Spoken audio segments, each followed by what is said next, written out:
All right, Amy, thanks so much. We want to turn right to Brooks David of the Louisiana State Police this morning. And first of all, Brooks, our thoughts and prayers are with that entire community. And at this point, what more do we know about how this whole thing started? They were about 20 minutes into that movie?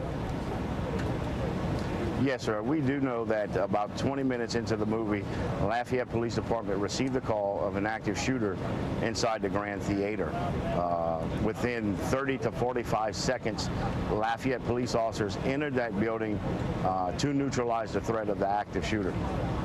We know when the shooter stood up, early reporting indicating that the shooter began firing at two people right in front of him.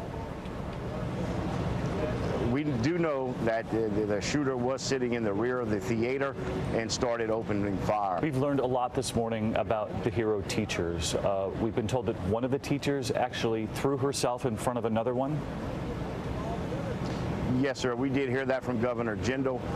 Governor Jindal did go to the hospital and speak with the injured over there. So she threw herself in front of one of the other teachers, saving her, and then another teacher actually pulling the fire alarm. Is that how they were able to alert everyone to get out of the theater? Yes, sir. They have 16 different theaters in here. Obviously, the ones that were in the single theater where the active shooter took place, they had begun to run.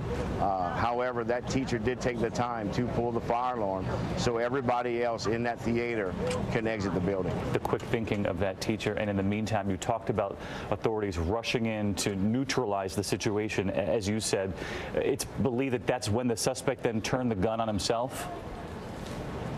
We do believe that the suspect, when he saw Lafayette police officers enter that theater, we believed he turned around, and the police officer said they heard one gunshot, and we believe that that's the shot that the suspect took to take his own life. All right, well, we know you have important and difficult work ahead of you this morning, and again, our thoughts and prayers are with that entire community. Thanks so much for being here.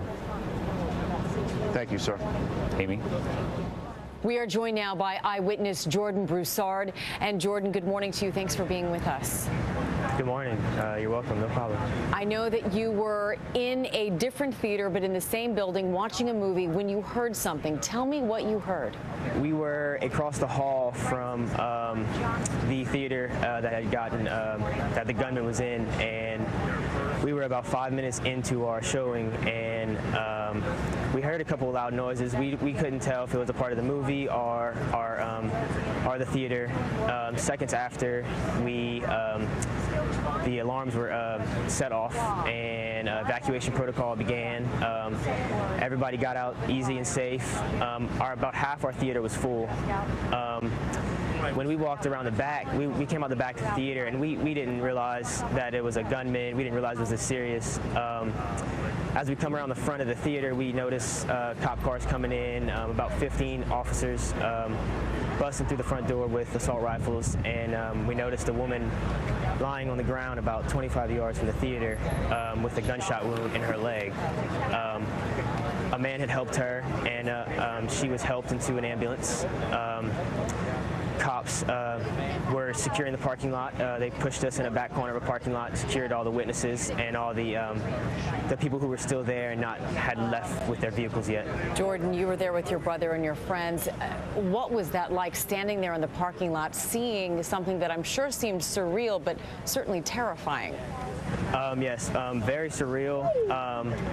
First thing I did was call my family, made sure they know I was okay. Just very worried about all the people inside. Afterwards, we heard that a teacher had pulled the fire alarm, and after talking with my brother and friends, we realized that that teacher had really saved everybody in the theater's life. We thank God for everything she did. Really a true hero for everybody in that theater. Well, we are certainly glad that you are okay, and your brother and your friends as well, and certainly thanks to those teachers for that heroic act. Jordan Broussard, we appreciate your time this morning. Yes, ma'am. Thank you. It is remarkable when you think about how many lives those teachers saved, the quick police response, everything that happened because they were able to do what they did, even wounded. Yeah, I'm always struck that it's the bravery that triumphs over these horrible things that play out. But the teacher pulled that alarm. Everyone's thinking about her this morning.